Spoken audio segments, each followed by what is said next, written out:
여러분 안녕하십니까? 디올백을 받은 김건희 여사에 대한 검찰의 처분이 추석 연휴 뒤로 미뤄졌습니다. 디올백을 건넨 최재형 목사 건에 대해서도 수사심의가 열리게 되면서 추석 전에 끝을 보려던 검찰의 속도가 느려진 건데요. 그런데 당초 검찰 수사팀은 수사심의 결과를 보기 전에 김 여사에 대한 처분을 내려도 된다는 입장이었던 것으로 전해집니다. 오늘 첫 소식 박솔립 기자가 보도합니다. 검찰은 최재형 목사에 대한 수사심의위원회 결과를 보고 김건희 여사를 최종 처분하기로 했습니다.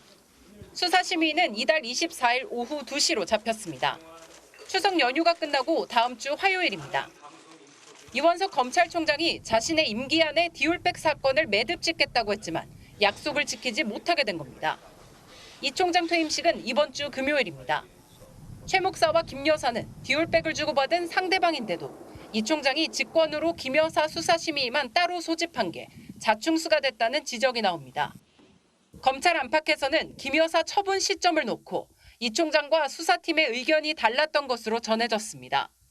한 디올백 사건 관계자는 수사팀이 김 여사는 따로 분리해서 처분해도 문제가 없다고 보고했지만 이 총장이 거부했다고 들었다고 했습니다. 이 총장은 최 목사 수사심의 결과도 안 보고 김 여사만 먼저 처분했다가 불공정성 시비가 불거질 것을 우려한 것으로 보입니다. 반면 수사팀은 앞선 김 여사 수사심의가 만장일치로 불기소 의견을 낸 점을 들어 신속 처리를 주장한 것으로 알려졌습니다. 이에 대해 대검 관계자는 협의 과정이었다며 이 총장과 수사팀의 갈등으로 비춰지는 걸 경계했습니다. 심의위원 15명도 새로 선정됐습니다. 법조계, 학계, 언론계, 시민단체 인사들입니다. 이들은 최 목사의 청탁금지법 위반, 주거침입, 위계에 의한 공무집행방해, 명예훼손 등 4가지 혐의에 대해 재판에 넘길지 수사를 계속할지 판단합니다. 관심은 김 여사와 혐의가 겹치는 청탁금지법 위반에 대한 결론에 쏠립니다. 최 목사 기소나 수사 계속 의견을 내놓는다면 김 여사 처분 방향도 영향을 받을 것으로 보입니다. MBC 뉴스 박솔립입니다. 이렇게 검찰이 김건희 여사에 대한 처분을 뜻하지 않게 추석 뒤로 늦추게 됐다는 해석이 나오는 가운데 오늘 국회 법사위에선 김건희 여사 특검법과 최상병 특검법이 야당 주도로 통과됐습니다. 하지만 이 역시 본회의 상정은 추석 뒤로 연기됐는데요. 지금은 의정 갈등 해결에 역량을 집중해야 한다는 게 국회의장의 입장이기 때문입니다. 김지인 기자입니다. 국민의힘 의원들이 전원 퇴장한 가운데 김건희 여사 특검법과 최상병 특검법이 국회 법제사법위원회를 통과했습니다. 가결됐음을 선포합니다. 김 여사의 주가 조작 의혹과 뇌물성 협찬 의혹, 최상병 사건 수사 외압 구명 로비 의혹과 명품백 수수 의혹, 여기에 지난 총선에서 김영선 전 의원에게 지역구를 옮기라고 했다는 공천 개입 의혹까지 수사 대상에 포함시킨 특검법입니다. 그 김건희 여사가 제안해서 한 것이라면 그것은 부부의 국정농단입니다. 그러면은 이것은 탄핵 사유로도 이어질 수가 있습니다. 국민의힘은 공정하지도 않고 적법 절차에도 맞지 않다며 강하게 반발했습니다. 고발도 민주당이 하고 특검도 민주당이 고르고 그 언론 보도에 한두 군데 난 거나 이런 부분들 가지고 지금 이걸 다 넣어놓은 것 같은데 야당은 이번이 4번째 발의인 최상병 특검법도 함께 의결했습니다. 대법원장이 특검을 추천하는 이른바 한동훈표 특검법에 야당의 비토권을 추가한 특검법입니다. 또 지역화폐 사업의 국비 지원을 의무화하는 지역화폐법도 추석 전 처리해야 할 민생 법안으로 함께 처리했습니다. 다만 세 법안 모두 추석 전 본회의 통과라는 문턱은 결국 넘지 못했습니다. 상정권을 쥐고 있는 우원식 국회의장이 지금은 의정 갈등 해결을 위해 여야 역량을 집중해야 할 때라며 제동을 건 겁니다. 야당이 법안 처리 시기를 조금 유연하게 하는 것이 국민의 기대에 부응하는 길이라 생각합니다. 추석 연휴 이후인 19일에 처리할 수 있도록 양당이 협의해 주시기 바랍니다. 매우 당황스럽고 경악스럽기까지 합니다. 오늘 한 건도 올리지 않겠다 하는 것을 우리 국민들이 어떻게 납득하겠습니까? 야당 법사위원들은 김건희 특검법 공소시효가 10월 10일이면 끝난다면서 법안 처리가 무산되면 그 책임은 의장 몫이 될 거라며 상정을 거듭 요청했습니다. 여당 추경호 원내대표는 다행이라면서도 19일 처리 역시 합의된 바 없는 결정이라며 유감을 표했습니다. MBC 뉴스 김지인입니다. 이렇게 국회도 검찰도 연일 김건희 여사 이슈로 진통을 겪고 있고 야당은 특검법으로 압박을 하고 있는 중에 김 여사는 단독 일정을 소화하며 광폭 행보를 보이고 있습니다. 검찰 수심위의 불기소 권고 이후엔 더 속도가 붙었던 관측도 나오는데요. 대통령실은 영부인으로서 본연의 역할을 하고 있는데 뭐가 문제냐는 입장입니다. 구승은 기자가 보도합니다. 대통령실이 세계 자살 예방의 날을 맞아 공개한 김건희 여사의 사진입니다. 119 관제센터에서는 현장 관계자의 설명을 경청하고 동행한 경찰관에게 무언가를 이야기합니다. 대통령실은 김 여사가 이 자리에서 자살 예방을 위해 난간을 높이는 등 조치를 했지만 현장에 와보니 아직 미흡한 점이 많다. 추가적인 개선이 필요할 것 같다. 앞으로도 현장의 목소리에 귀 기울이겠다고 말했다고 전했습니다. 눈에 띄는 점은 경청, 조치, 개선 같은 표현을 썼다는 겁니다. 지난 6일 명품백 사건에 대한 검찰 수심위의 불기소 권고 당일 한국을 찾은 기시다 일본 총리 부인 유코 여사와 K-팝 산업 현장을 찾은 데 이어 나흘 만에 또 단독 행보에 나섰습니다. 명품백 논란이 터지고 5달간 잠행하던 김 여사는 지난 5월 외교 일정을 계기로 대중의 모습을 드러내기 시작했습니다. 이후 외교 일정엔 빠짐없이 참석했고 자신의 관심 분야인 어린이, 문화, 종교, 정신건강 등 관련 행사도 꾸준히 챙겼습니다. 김 여사의 비외교 분야 단독 행보는 공교롭게도 명품백 사건과 맞닿아 있습니다. 국민권익위, 검찰의 무혐의 처분에 이어 검찰 수사심의도 불기소 권고 결정을 하면서 김 여사의 활동 폭도 넓어지고 있는 겁니다. 야권에선 검찰 수사로 면죄부를 받더니 선출되지 않은 권력이 다시 대통령 행세를 한다며 거세게 비판했습니다. 황제 소환의 종결 처리 세탁 수사를 즐기더니 자기 마음대로 다 털었다며 정권 주인 행세를 다시 시작한 겁니다.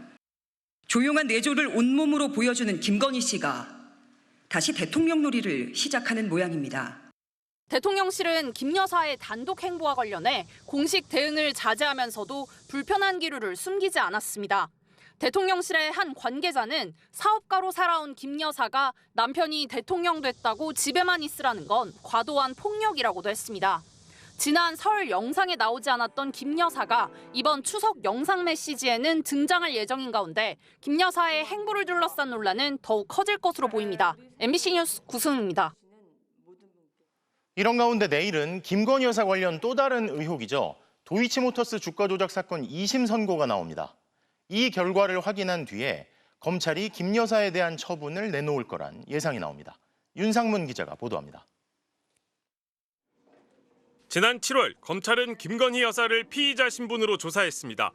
도이치모터스 주가 조작 연루 의혹이 제기된 지 4년 7개월 만에 첫 대면 조사였습니다. 검사들은 경호처 부속 건물로 찾아가 휴대전화를 맡긴 채 김 여사를 조사했습니다.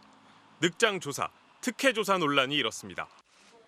권오수 전 도이치모터스 회장 등 주가 조작 일당들은 줄줄이 재판에 넘겨져 1심에서 대부분 유죄를 선고받았거나 1심 선고를 기다리고 있습니다.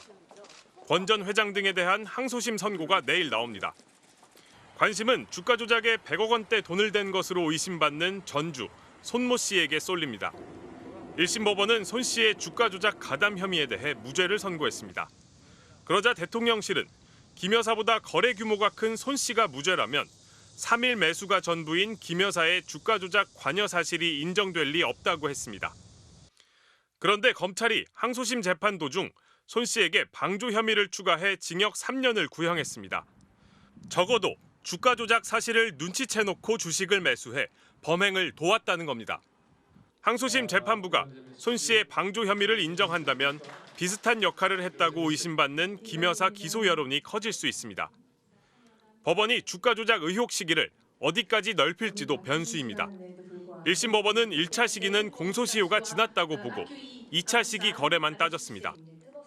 1심 재판부는 1, 2차 시기 모두 주가 조작 세력에게 위탁된 건 김 여사와 모친 최은순 씨 명의 계좌 정도라고 했습니다. 항소심 재판부가 1차 시기도 범죄 기간으로 인정하면 김 여사가 받는 의심은 더 커질 수 있습니다. 항소심 판결문에 김 여사 공모 여부에 대한 판단이 들어갈지도 주목할 부분입니다. 앞서 1심 재판부는 주가 조작에 김 여사 명의 계좌 3개가 동원됐다고 인정했지만 김 여사 공모 여부에 대해서는 판단하지 않았습니다. 대통령실은 계좌가 활용당했다고 해서 주가 조작에 가담한 것으로 볼 수 없다는 입장입니다. MBC 뉴스 윤상문입니다. 법조팀 조희원 기자에게 좀 더 물어보겠습니다. 자, 조 기자, 이원석 총장이 김건희 여사 처분을 미룬 건 아무래도 여론을 의식한 거라고 봐야겠죠? 네, 김 여사를 먼저 처분할 경우에 쏟아질 비판을 의식한 거라고 봐야 할 것 같습니다. 한 대검 간부는요, 이 김 여사를 최재형 목사 수사심의위 결과를 기다리지 않고 처분하는 건 너무 부담스럽다라고 했습니다. 이 수사팀 의견대로 김 여사만 먼저 불기소 처분을 한다는 거는 최 목사 수사심의위 결과가 어떻게 나오든 재수사는 하지 않겠다고 공언하는 것과 마찬가지라는 건데요. 최 목사 수사심의위에서 청탁금지법 위반 혐의와 관련해서 직무 관련성이 인정된다면 비난을 피할 수 없게 됩니다. 김 여사와 최 목사는 디올백을 주고 받은 동전의 양면 같은 존재이기 때문인데요. 한쪽은 처벌을 받고 다른 한쪽은 처벌을 피하는 이상한 상황이 생기는 거죠. 다른 간부는 최 목사 수사심의위 이후에야 다른 부연 설명 없이 김 여사를 처분할 수 있다고 했습니다. 참모들 가운데는 두 번째 결론이 기소로 나와도 수사팀은 불기소를 밀어붙일 것이라면서 김 여사만 신속히 처분하자는 의견도 이 총장에게 제시한 것으로 확인이 됐는데요. 결국 이 총장이 여론의 반발을 최소화하는 쪽으로 결론을 내린 겁니다. 원래 검찰의 불기소 처분이 오늘 나올 거란 예상도 있었잖아요. 근데 너무 부담스러웠다. 네. 자, 근데 이원석 총장과 수사팀의 갈등이 이번이 처음이 아니었잖아요. 예전에 현장 조사, 그러니까 이른바 출장 조사할 때 총장 패싱 논란도 있었고 진상조사 있었는데 이건 어떻게 되고 있나요? 네, 이 총장이 김 여사 출장 조사에 대한 보고를 이창수 중앙지검장으로부터 뒤늦게 전달을 받았다는 게 총장 패싱이잖아요. 이 총장은 진상 파악을 지시했는데 일단 이창수 지검장이 수사에 영향을 미칠 수 있다면서 사실상 불응을 했습니다.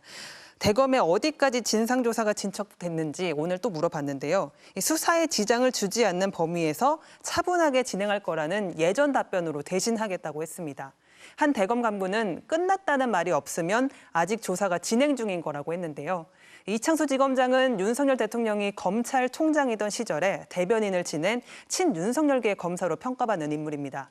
결국 이 총장은 자신이 지시한 진상조사의 결과도 보지 못하고 퇴임할 것으로 보입니다.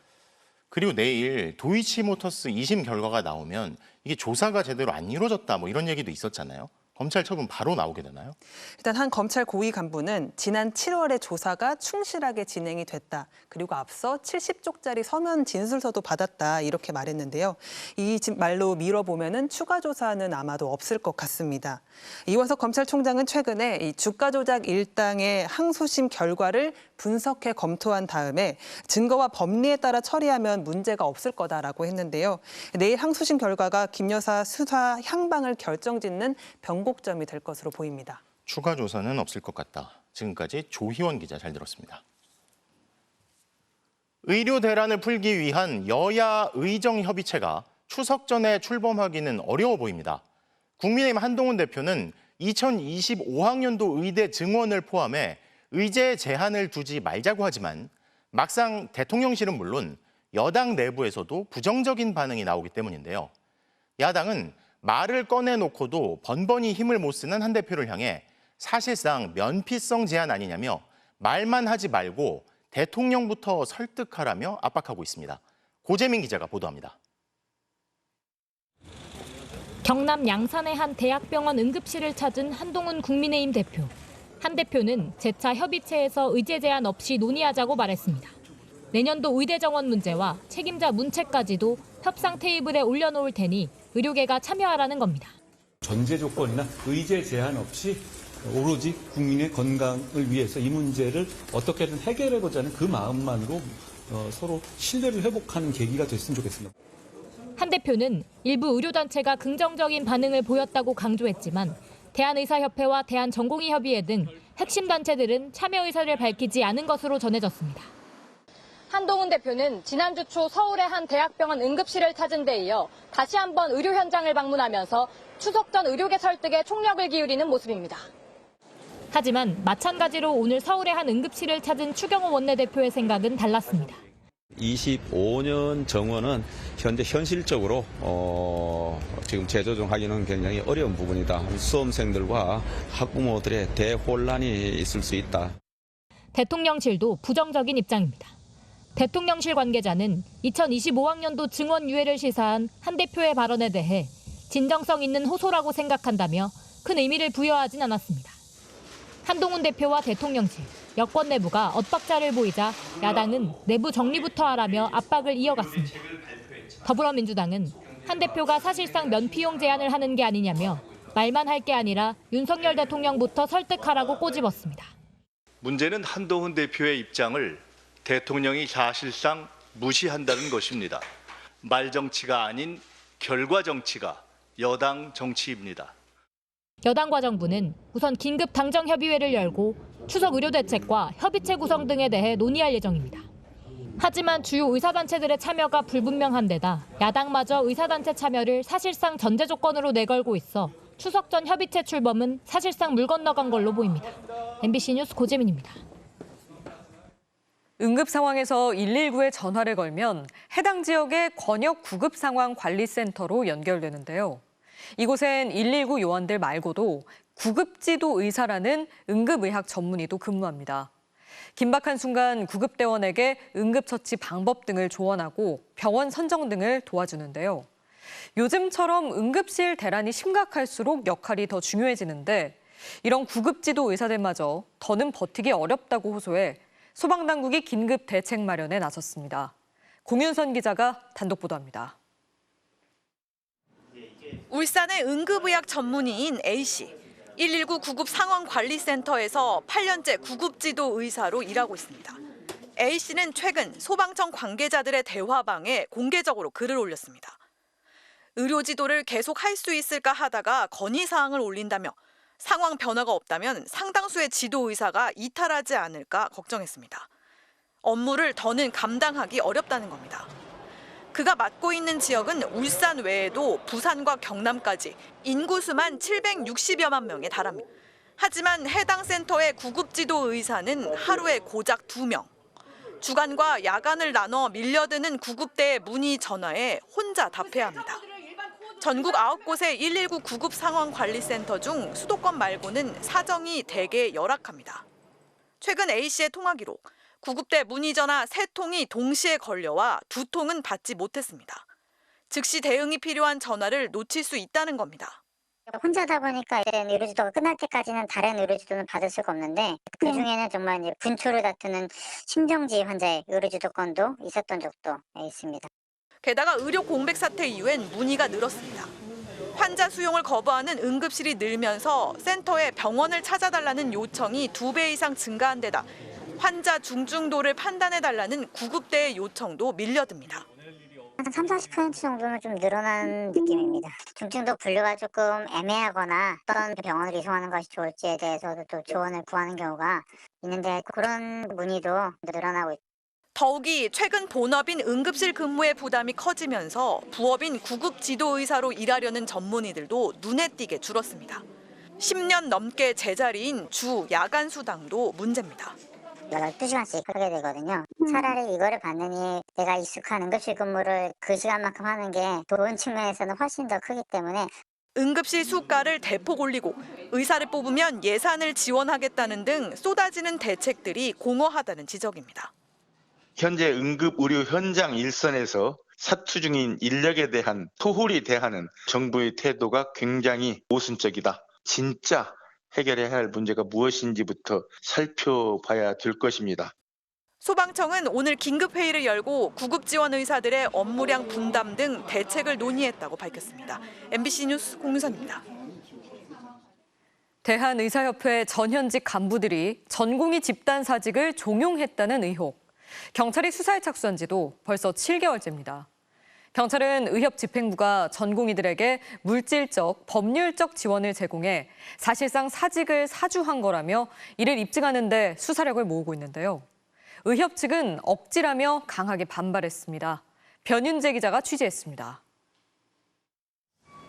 오늘은 김유영 삼성 서울병원 전공의 대표가 경찰의 참고인 신분으로 출석했습니다. 김 대표는 정부의 의료 정책이 중구난방이라고 비판했습니다. 상급 병원에서 VIP 대접을 받는 권력자들이 의료 정책에 대해서 결정을 한다는 게 화가 납니다. 소아 마취를 전문으로 하는 의사를 꿈꿔왔습니다. 그치만 그 꿈을 접었습니다.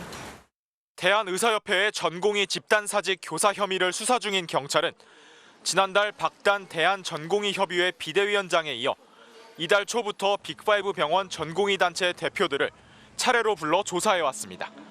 의협이 돈을 대주면서 사실상 이들의 사직을 사주했다는 게 경찰의 시각입니다. 의협이 지난 2월 이른바 투쟁 성금을 모아 전공의들을 물질적으로 지원하고 정부에 맞서 법률 대응 문건을 마련해 전공의들의 사직을 부추겼다는 겁니다. 지난 7월 마무리된 의협 전현직 간부들에 대한 조사 역시 이 부분에 초점이 맞춰졌습니다. 투쟁 성금을 거둔 목적이 결국은 전공의들에게 자금줄이 된 거 아니냐, 현재까지 모금 액수는 얼마냐, 변호사를 지원해 준다 하니 전공의들이 파업에 나선 거 아니냐는 취지의 질문들을 반복한 것으로 알려졌습니다.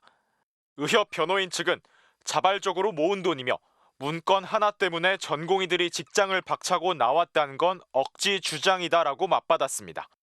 경찰은 의협 간부들과 전공의들 간에 오간 메시지와 내부 회의록 등 연결고리를 확보하고 의협 명의 성금 계좌에 대한 압수수색도 진행했습니다. 전공의들이 의협과 집단 사직을 공모하였다고 이제 판단을 하면 전공의들 동안 공동정범이 되는 거거든요. 그렇게 되면 언제든지 참고인 신분에서 피의자 신분으로 전환하여 수사가 확대될 가능성이 매우 높죠. 경찰은 이번 주 주요 병원 전공의 대표에 대한 참고인 조사를 모두 마치고 나면 검찰 송치를 포함해 다음 절차를 고민하겠다는 입장입니다. MBC 뉴스 변은재입니다. 9월 폭염과 열대야 신기록이 또 깨졌습니다. 9월 중순이 됐는데도 기록적인 더위가 이어지고 있는데요. 오늘도 더운 밤이 될지 기상센터 연결해 알아봅니다. 최혜리 캐스터 전해주시죠. 네, 기록이라는 말로는 부족한 9월 날씨입니다. 오늘 서울의 모습을 보시면 오전 시간대는 강렬한 햇볕이 쏟아지면서 지표가 뜨겁게 달궈졌습니다. 이 수증기와 열 때문에 오후에는 소나기가 쏟아졌지만 후텁지근함은 가시지 않고 사람들은 시원한 곳을 찾아 나섭니다. 이 폭염특보가 현재 전국을 뒤덮은 모습인데요. 이러한 특보는 사실 한여름에도 보기 힘든 아주 이례적인 상황입니다. 오늘 의왕 오전동이 38.5도, 서울은 34.6도까지 올랐습니다. 우리나라에서 9월 중순에 이런 폭염이 나타난 건 올해가 처음입니다. 이 폭염 신기록을 경신한 지역입니다. 붉은 점으로 표시가 된 지역이 한두 곳이 아니라 수십 개에 이릅니다. 오늘 전국 기상관측소 중 무려 절반의 48개 지역에서 신기록을 경신했는데요. 열대야도 매일 기록을 다시 세우고 있습니다. 오늘 밤에도 서울에 열대야가 예상이 되는데요. 역대 2위와 3위를 기록한 지난 1935년과 2023년은 9월 초순에 열대야가 끝났고 그렇게 더위가 심했다던 1994년도와 2028년은 8월 초순과 8월 중순과 하순에 더위가 물러갔었습니다. 오늘 밤 한여름 같은 폭우도 조심하셔야겠는데요. 현재 비 상황을 보시면 붉은색으로 보이는 경기 남부와 충청, 경상권 곳곳에서 시간당 40mm 이상의 비가 오면서 호우주의보가 내려지고 있습니다. 모레까지 전국에 비가 오겠습니다. 오늘 밤 사이는 서해안을 중심으로 시간당 최대 50mm 이상의 강한 비가, 내일은 경기 북부에 최고 80mm의 많은 비가 내리겠고요. 이 비가 그치자마자 다시 늦더위가 기승을 부릴 전망입니다. 지금까지 기상센터였습니다.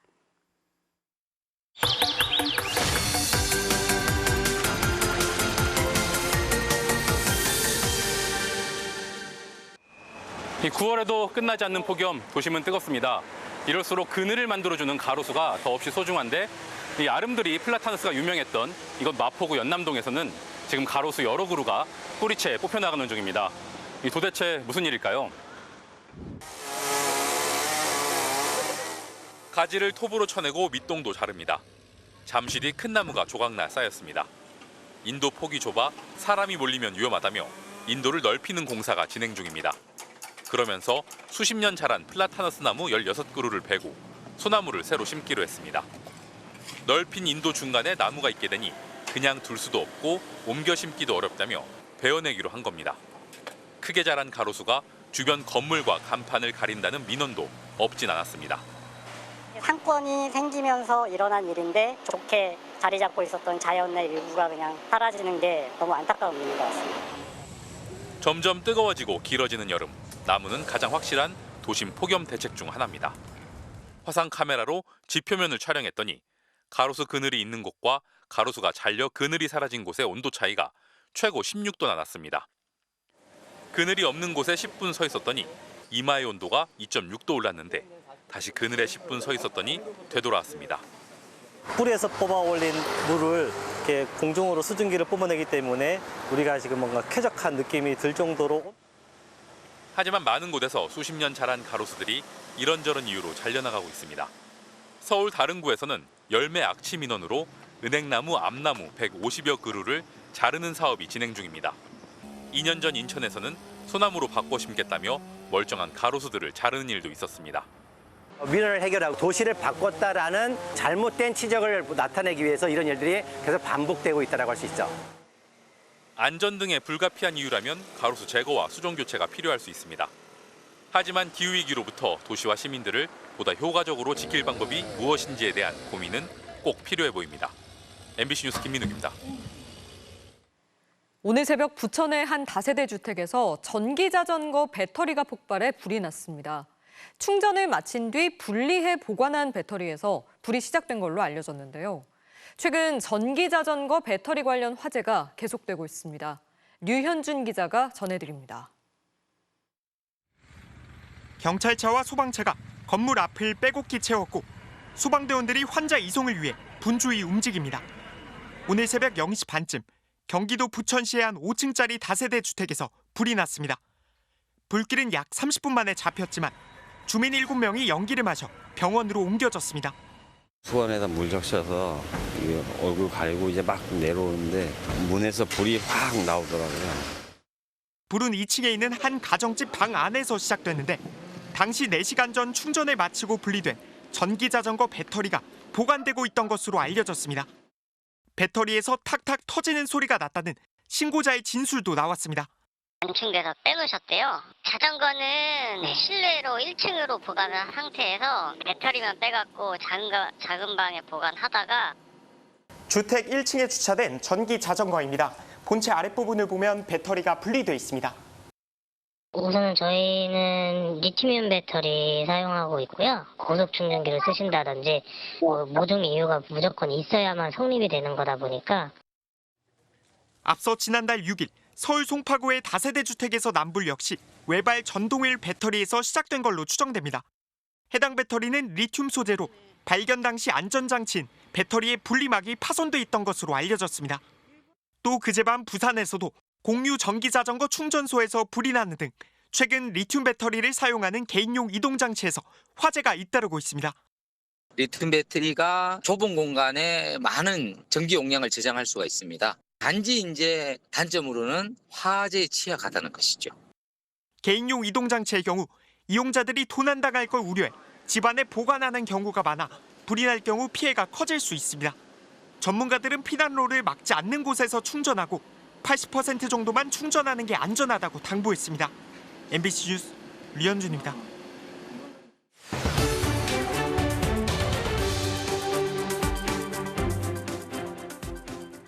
전주환이 스토킹하던 여성을 살해한 신당역 살인 사건이 발생한 지 곧 2년이 됩니다. 이 사건을 계기로 스토킹 처벌법이 강화됐지만 스토킹 발생 건수는 늘어났고 피해자들은 여전히 경찰에 신고한 이후에도 가해자가 언제 나타날지 모른다는 공포 속에 살아가고 있는데요.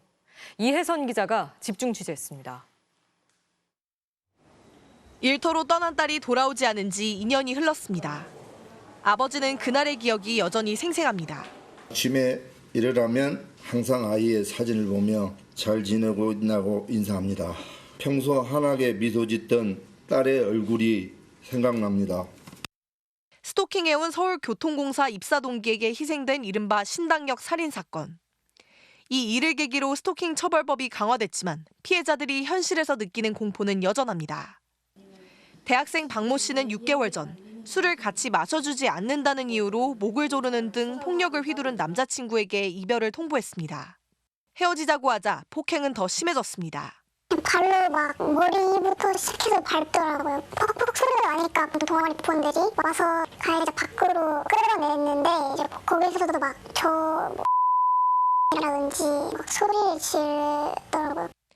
남자친구는 2달 동안 미안하다며 헤어질 수 없다며 많게는 하루에 60통씩 전화를 걸어왔습니다. 경찰에 신고했지만 연인 사이면 나중에 소를 취할 거 아니냐는 반응이 돌아왔습니다. 혹시 합의 안 한다고 했다가 합의하는 거 아니냐고.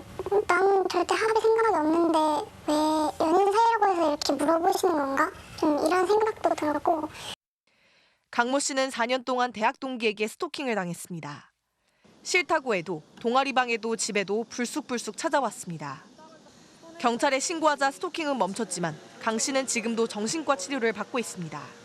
내 동선을 낱낱이 아는 가해자가 언제 다시 찾아올지 모른다는 불안감 때문입니다.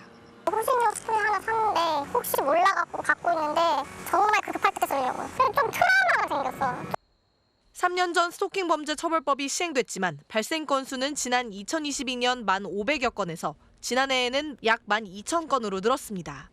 신당역 살인사건 이후 피해자 의사와 상관없이 처벌할 수 있도록 반의사 불벌죄 조항이 폐지됐지만 가해자들은 감형을 노리고 피해자들에게 합의해달라고 접근하는 경우가 많습니다. 피해자와 합의를 하게 되면 가해자에게 상당히 유리한 감형의 사유를 얻게 되는 것인데요. 보복을 염려해서 합의를 하게 되는 경우도 있다. 전문가들은 가해자들에게 위치 추적 장치를 부착하는 등 피해자 보호 조치를 적극적으로 이행해야 한다고 지적합니다.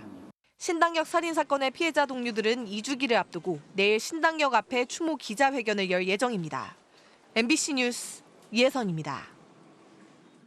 미국 대선 두 후보 간의 첫 TV 토론이 열렸습니다. 처음이자 마지막이 될 수도 있는 토론에서 예상대로 치열한 대결이 펼쳐졌는데요. 먼저 김재용 특파원의 리포트를 보시고 워싱턴 연결해서 얘기를 더 들어보겠습니다. 악수로 시작했지만 첫 질문인 경제 문제부터 충돌했습니다. Donald Trump left us the worst unemployment since the Great Depression. Look, we've had a terrible economy because inflation has, which is really known as a country buster. 국경과 이민 이슈를 두고 트럼프는 불법 체류자들로 범죄율이 치솟고 충격적 상황까지 발생한다고 말한 반면 해리스는 극단적 주장이라고 맞받았습니다. They're eating the dogs, the people that came in. They're eating the cats. You talk about extreme. 러시아 북한과의 관계에선 더 대립했습니다. That these dictators and autocrats are rooting for you to be president again because they're so clear. They can manipulate you with flattery. Putin endorsed her last week, said, I hope she wins, and I think he meant it. 특히 북미 정상회담 관련해선 독재자에게 휘둘린 것이란 시각과 위험관리 차원이란 양측의 상반된 주장이 재확인된 셈입니다.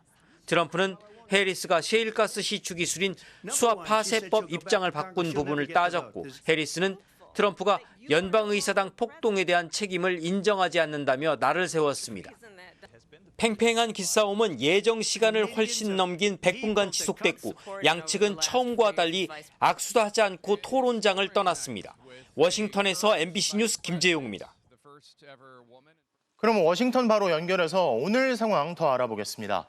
자, 김재용 특파원, 토론 끝나고 미국 시청자들은 누가 더 잘했다고 평가를 하고 있나요? 네, CNN 조사에선 시청자의 63%가 해리스의 판정승을 언급했지만요. 시종일관 팽팽했다 이렇게 봐야 할 것 같습니다. 해리스에게 좀 더 후한 평가가 나오는 건 토론 경험이 별로 없는 해리스가 예상보다는 조금 더 잘했다 이렇게 대응한 부분을 감안해서 해석해 봐야 할 수도 있습니다. 물론 물가나 국경 문제 그리고 이스라엘 가자 전쟁 등 약점이 될 만한 이슈에서 해리스는 제법 예봉을 피해간 편입니다. 트럼프가 불법 체류자들로 인한 범죄 문제를 거론하자 이미 여러 건으로 기소된 사람이 범죄를 논한다고 반박한 것이나 공화당 인사들이 자신을 지지한다고 언급한 것이 대표적이라고 할 수 있습니다. 잠시 들어보겠습니다. I actually have the endorsement of 200 Republicans who have formerly worked with President Bush, Mitt Romney, and John McCain. 자, 그런데 보다 보니까 트럼프가 감정을 드러내는 듯한 대목도 눈에 띄던데요. 네, 해리스 측이 유세에서 군중을 동원한다고 주장하는 대목이었는데요. 해리스가 반박하려고 하자 곧바로 트럼프가 되받아쳤습니다. 일각에선 해리스가 던진 미끼를 트럼프가 덥석 물었다 이렇게 평가하기도 했는데요. 이 대목 들어보겠습니다.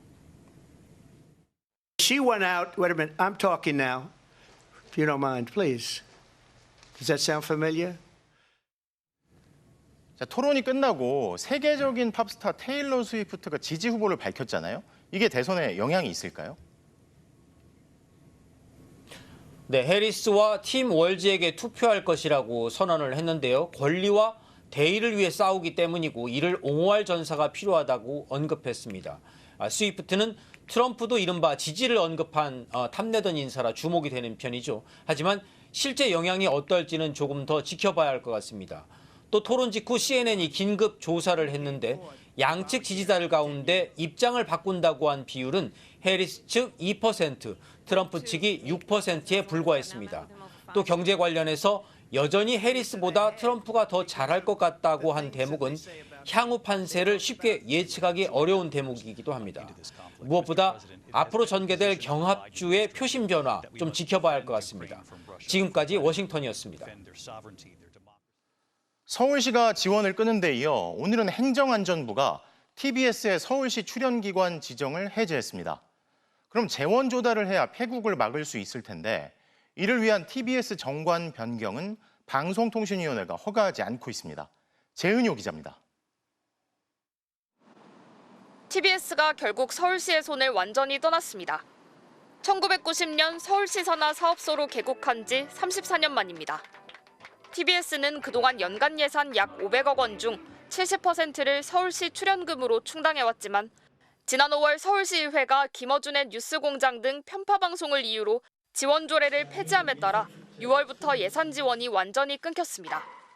회사는 고장난 에어컨도 못 고칠 정도로 자금난에 빠졌고 380명이던 직원 수는 1년 반 만에 240명까지 줄었습니다. 남은 이들은 30-40% 삭감된 월급으로 버텨왔습니다. 그마저도 이번 달엔 받을 수 있을지 알 수 없습니다. 그 영어학원도 다니고 수학학원도 다니고 그랬었습니다. 이제 딱 하나 남은 태권도 학원 다니거든요. 너무 좋아해서 회사 상황이 너무 안 좋으니까 좀 줄이자 그래갖고. 결혼을 준비를 하고 있었는데 이제 회사가 조금 힘들어지니까 좀 미뤘습니다. 청첩장을 돌리기가 미안한 거예요. 심각한 자금난에 20억 원이라도 지원해달라 서울시의회에 읍소해봤지만 거절당했습니다. 회사에 들어오면 거의 유령선 같아요. 답답한 마음을 토로해도 무언가 해결책이 보이지 않기 때문에 그냥 다들 단념을 하는 것처럼. 패국을 막으려면 외부기관 지원이 절실합니다. 그러려면 비영리법인으로 정관을 바꿔야 하는데 이는 방송통신위원회의 허가가 필요합니다. 이에 TBS는 지난달 28일 방통위에 정관 변경 허가를 요청했지만 아직 답을 받지 못했습니다. 물밑에서 접촉을 해서 의지를 보인 것들도 있거든요. 근데 문제는 TBS를 도와주고 싶어도 기부를 할 수 없는 상황이에요. 방통위가 지금 저렇게 앞을 가로막고 있는 상황이기 때문에.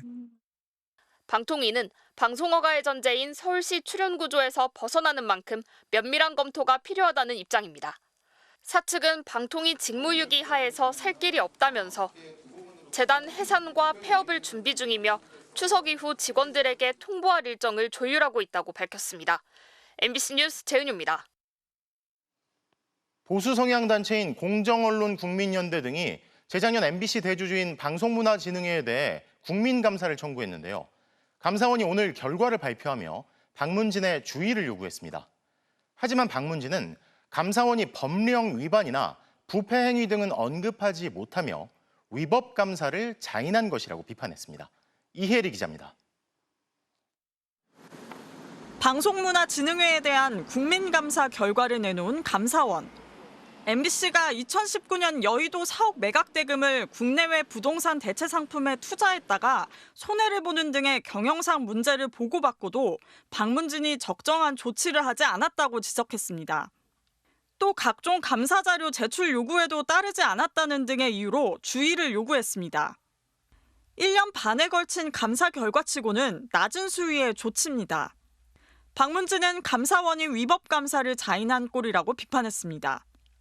애당초 보수단체 등이 요건도 갖추지 못한 채 청구한 감사를 위법하기 시작했고 박문진의 부패 행위나 구체적 법령 위반을 특정조차 못했다고 반박했습니다. MBC의 방만 경영을 방치했다는 지적에 대해선 박문진이 상법에서 정한 주주의 권리를 넘어 MBC의 경영에 일일이 간섭할 근거는 없다고 밝혔습니다. 특히 감사원이 문제 삼은 쟁점들은 지난해 권태선, 박문진 이사장 등에 대한 방송통신위원회의 해임 사유와 일치하는데 9차례 재판 과정에서 법원이 단 한 차례도 인정하지 않았다고 꼬집었습니다. 또 자료 제출 요구에 따르지 않았다는 감사원 주장도 사실이 아니라고 반박했습니다. 오히려 감사 사항과 관련성 없는 자료 요구가 대부분이었지만 최대한 넓게 해석해 조금이라도 관련성 있어 보이는 자료는 모두 제출했다고 했습니다. MBC도 입장문에서 이 같은 위법 감사는 권력기관을 총동원한 MBC 장악 시도로 대한민국 언론 탄압사의 대표적 사례로 기록될 것이라고 비판했습니다.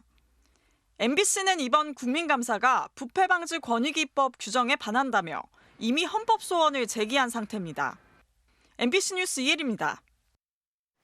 출근길 택시가 차량 9대를 들이받고 돌진하는 사고가 있었습니다. 모두 11명이 다쳤는데 택시기사는 급발진을 주장하고 있습니다. 손은민 기자입니다. 버스 정류장 앞에 택시 한 대가 멈춰서 있습니다. 앞범퍼는 어딘가로 날아가 버렸고 오른쪽 앞바퀴는 빠져 있습니다. 도로에는 부서진 차량 파편들과 빠진 타이어도 인도 위로 올라와 있습니다. 우와, 방향을 들이받친 차량들은 도로에 뒤엉켜 있고 충돌 충격으로 바퀴가 터진 승용차는 인도 위에 처박혀 있습니다. 오늘 오전 8시 반쯤 대구 수성구 범어 내거리에서 택시가 차량들을 잇따라 들이받았습니다. 차량과 사람들이 몰리는 출근 시간대였습니다. 택시는 왕복 10차로 교차로에서 신호를 기다리고 있었는데 갑자기 앞서가던 차량 2대와 오토바이 1대를 연달아 추돌하고 300m가량 내달렸습니다. 택시는 교차로를 지나서도 멈추지 않았고 인도로 올라갔다가 다시 도로로 진입하면서 차량 6대를 더 받은 뒤에야 멈춰섰습니다. 뭐가 연달아 꽉꽉꽉꽉꽉 막 이런 소리 났어. 초등학생들이 다 이제 등교를 한 상태에서 그렇게 사고가 났는데 만약 조금만 더 사고 빨리 났으면은. 피해 차량만 모두 9대. 인도를 지나던 70대 남성이 사고 차량 파편에 맞아 병원으로 옮겨졌고 택시기사와 피해 차량 운전자 9명도 다쳤습니다. 사고 차량은 전기차로 출고된 지 2년 11개월 된 아이오닉5 모델이었습니다. 택시기사는 경찰 조사에서 차량 급발진을 주장한 걸로 확인됐습니다. 경찰은 사고 기록 장치를 포함한 사고 차량 전체를 국과수에 정밀 감식 의뢰하고 70대 택시 기사를 입건해 정확한 사고 원인을 조사하고 있습니다. MBC 뉴스 손은민입니다. 유명인들 비방 영상을 주로 만들어 올리는 유튜브 탈덕 수용소 운영자가 검찰 구형량의 3배가 넘는 벌금을 선고받았습니다. 가수 강다니엘 씨 명예를 훼손한 혐의인데 피해를 입은 유명인들이 제기한 손해배상 소송 선고도 줄줄이 이어질 전망입니다. 구나연 기자입니다. 검은 모자를 눌러쓰고 흰 마스크를 올려쓴 채 법원에 들어서는 30대 여성. 유명인 비방 영상을 주로 제작해 올리는 유튜브 채널 탈덕수용소의 운영자 박모 씨입니다. 2022년 박 씨는 국민 남친 배우 아이돌의 문란한 사생활이라는 제목의 영상을 공개했습니다. 가수 강다니엘이 서울 강남 유명 유흥업소에서 새벽까지 술을 마시고 놀았다고 하는 허위 내용들이었습니다. 명예훼손 혐의로 재판에 넘겨진 박 씨에게 1심 법원은 오늘 벌금 1,000만 원을 선고했습니다. 검찰이 구형한 300만 원의 3배가 넘는 금액입니다.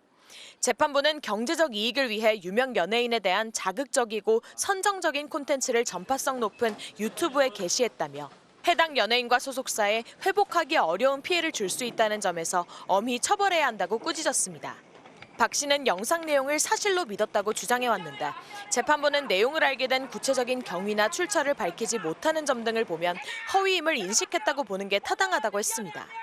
또 공익 목적의 영상이었다는 주장을 두고는 탈덕이라는 말이 이름에 포함된 것만으로도 기존 팬 이탈을 유도하기 위한 부정적인 콘텐츠를 게시하는 채널임을 알 수 있다며 받아들이지 않았습니다. 박 씨는 걸그룹 아이브 장원영 씨를 포함해 유명인 7명을 비방하는 영상을 23번 올린 혐의로도 따로 기소돼 재판을 받고 있습니다. 피해 유명인들이 제기한 손해배상 소송도 줄줄이 이어질 예정입니다. 앞서 1월에는 장원영 씨에게 1억 원을 주라는 1심 배상 판결이 나왔고 지난 3월에는 방탄소년단 멤버 비와 정국도 손해배상 소송을 냈습니다.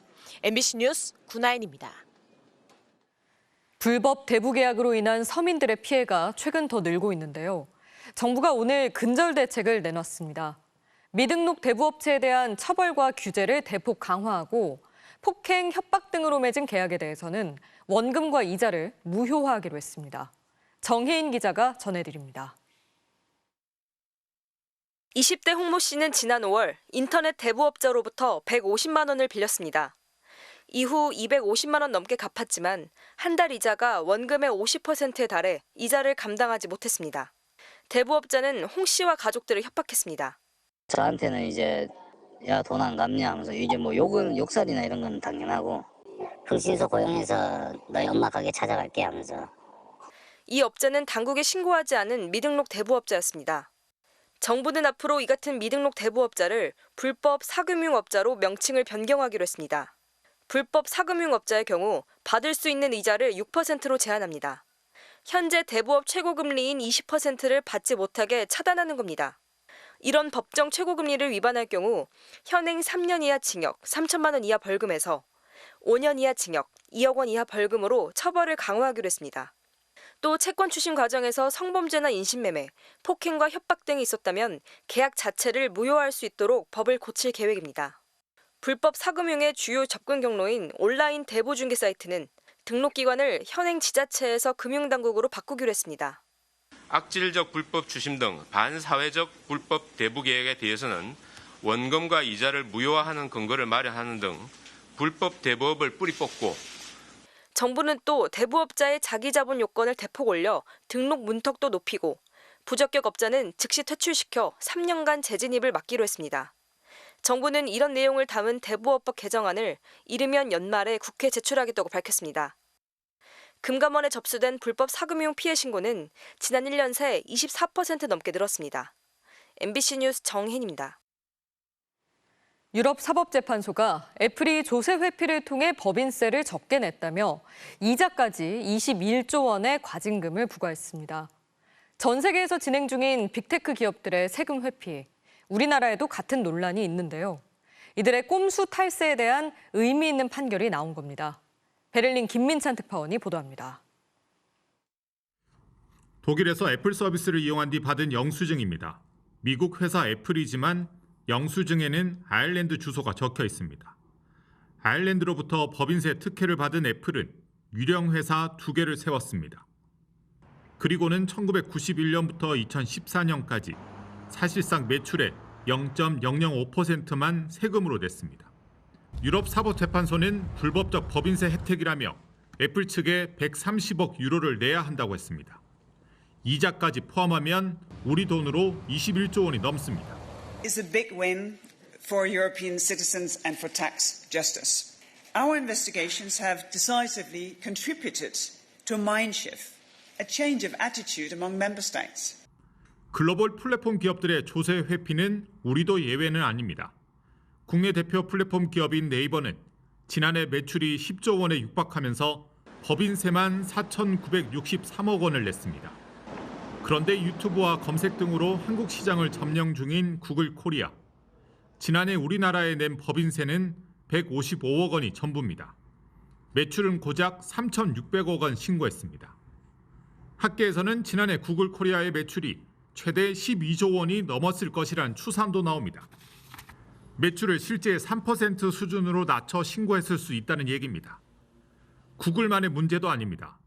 페이스북, 넷플릭스 등 외국계 빅테크 기업들은 하나같이 매출을 축소 신고하고 세금을 적게 냈다는 의혹에 직면합니다. 수익이 발생한 나라에서 세금을 내도록 하는 디지털세 도입 논의는 시작된 지 오래입니다.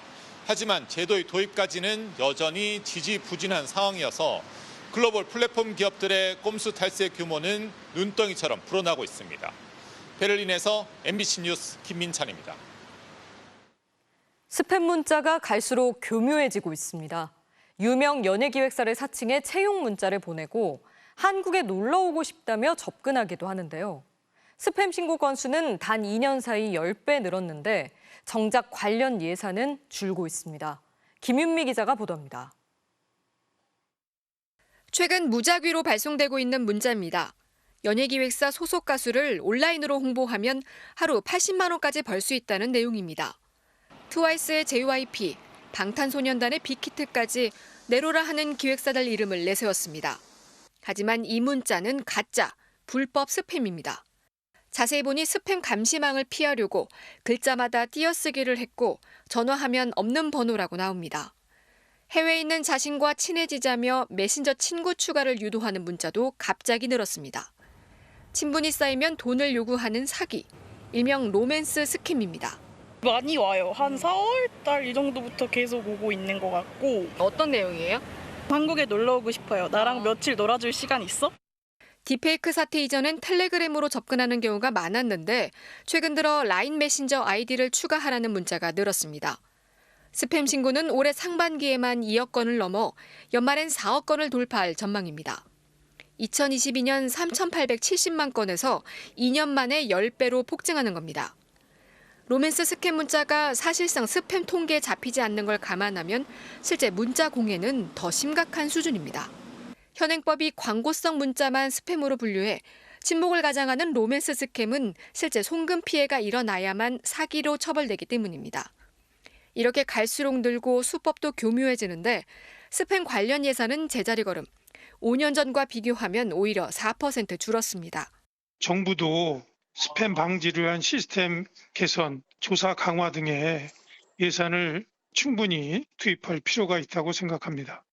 최근 대책을 마련하겠다며 불법 스팸 발송 현황 파악에 나섰던 방통위는 결과도 공개하지 않고 있습니다. 이러는 사이 시민들은 문자 공해에 시달리며 스팸 문자를 신고하고 속지 않는 요령을 익히고 있습니다. MBC 뉴스 김임입니다. 네, 중국 축구협회로부터 영구 제명 중징계를 받은 수원FC의 손준호 선수가 처음으로 입장을 밝혔습니다. 공안의 협박에 거짓으로 혐의를 인정했다면서 눈물로 자신의 결백을 호소했습니다. 김태용 기자입니다. 중국 축구협회의 징계 발표 후 하루 만에 반박 기자회견을 연 손준호. 구금됐을 당시 중국 공안이 가족을 얘기하며 협박해 금품 수수 혐의를 인정할 수밖에 없었다고 밝혔습니다. 엄마까지 이곳으로 오면 아이들은 어떻게 지내겠냐며 빨리 인정을 하라고 강요를 했습니다. 뒤늦게 변호사를 선임한 뒤 판사도 죄를 인정해야 풀어줄 수 있다고 회유해 거짓으로 자백하고 나서야 풀려났다고 말했습니다. 손준호는 당시 힘들었던 상황과 억울함을 호소하며 눈물을 흘리기도 했습니다. 관건은 재작년 1월 상하이 상관과의 경기 후 동료 진징다오에게 받은 20만 위안. 중국은 구속된 진징다오와 승부 조작에 가담해 그 대가로 받은 돈으로 보고 있지만 손준호는 개인적인 거래라며 결백함을 주장했습니다. 그게 불법적인 돈이 아니다라는 것은 정말 확실하게 얘기해드리고 싶고요. 워낙 서로 도와주고 돕고 이런 것도 많이 하고 저 또한 이제 그 금액이 큰 금액이라고는 생각을 안 했던 것 같아요. 현재로선 무죄를 밝혀줄 진징다오의 증언 등 증거 자료가 충분치 않아 피파가 어떤 결정을 내릴지 불투명한 상황입니다. 손준호 측은 만약 징계가 피파를 통해 국내까지 확정된다면 국제스포츠중재재판소에 제소하겠다고 밝혔습니다. MBC 뉴스 김태훈입니다. 프로야구 신인 드래프트에서 덕수고의 왼손 투수 정현우가 전체 1순위로 키움의 지명을 받았습니다. 덕수고 투수 정현우. 키움은 창단 후 처음 잡은 1순위 지명에서 최고 고속 150km의 덕수고 왼손 투수 정현우를 선택했습니다. 프로 가서도 좋은 모습 많이 보여드리고 구단 이름처럼 히어로로 성장하는 모습 보여드리겠습니다. 전주고 투수 정우주는 전체 2순위로 한화의 선택을 받았습니다. LG 차명석 단장은 신인 지명 이유를 재치 있게 설명했습니다. 김영우 선수가 156km를 던진 날 저도 병원에서 혈압이 156 나왔습니다. 오늘 지명된 110명의 선수들, 프로 무대에서 멋진 활약 기대하겠습니다.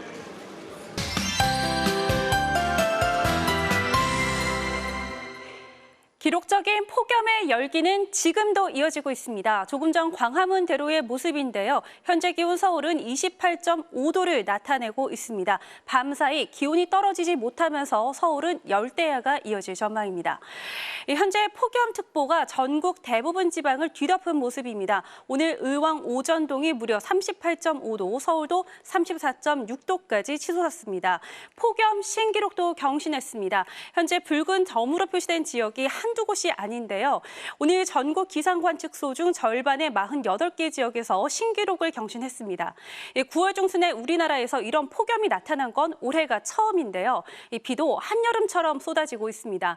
현재 강원도 삼척과 충남 홍성에서 시간당 50mm 이상의 비가 오면서 호우주의보가 내려지고 있습니다. 모레까지 전국적으로 비가 내리겠습니다. 오늘 밤 사이에는 서해안을 중심으로 강한 비가 내리겠고 내일은 경기 북부에 최고 80mm의 많은 비가 내리겠습니다. 자세한 아침 최저 기온입니다. 서울은 25도, 대구 25도 등으로 대부분 지역이 열대야가 나타나겠고요. 낮 최고 기온은 서울 29도, 대구 32도로 오늘보다는 약간 낮겠지만 여전히 더운 9월 날씨가 이어지겠습니다. 날씨였습니다.